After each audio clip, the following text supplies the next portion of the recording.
இப்போ நம்ம சூப்பரான ஒரு குழம்பு ரெசிபி தாங்க பார்க்க போகிறோம். இதுக்கு பேர் சலவை குழம்பு. ரொம்ப ஈஸியாக செஞ்சிடலாம், செம்ம டேஸ்ட்டாகவும் இருக்கும். வாங்க பார்க்கலாம். இப்போ குழம்பு செய்யறதுக்கு மெயின் இன்க்ரீடியண்ட்டே பாசிப்பருப்புங்க. இப்போ இந்த பாசிப்பருப்பை ஒரு பாத்திரத்தில் போட்டு கூட வந்து காய், வெங்காயம், தக்காளி எல்லாமே சேர்த்துக்கலாம். என்ன காய் வேணால் சேர்த்துக்கலாம். விசில் விடாதீங்க, பாத்திரத்தில் வச்சு தண்ணி ஊற்றி சேருங்க. அப்போ தான் ரொம்ப கொலன்னு ஆகாது. அடுத்து தேங்காய், கொஞ்சம் சின்ன வெங்காயம், 2-3 தக்காளி, ஒரு 5-6 பல் பூண்டு, பச்சை மிளகாய் உங்கள் காரத்துக்கு ஏற்ப சேர்த்துக்கோங்க.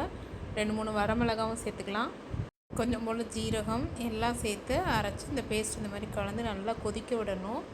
நல்லா கொதி வரணும். பச்சை வாசனை எல்லாம் போன பிறகு நம்ம இதில் தாளித்து சேர்த்துக்கலாம். எண்ணெய் ஊற்றி கடுகு, உளுந்தம்பருப்பு போட்டு நல்லா பொரிஞ்ச பிறகு கொஞ்சம் சோம்பு, வெங்காயம் எல்லாம் சேர்த்து நல்லா வதக்கிக்கலாம்.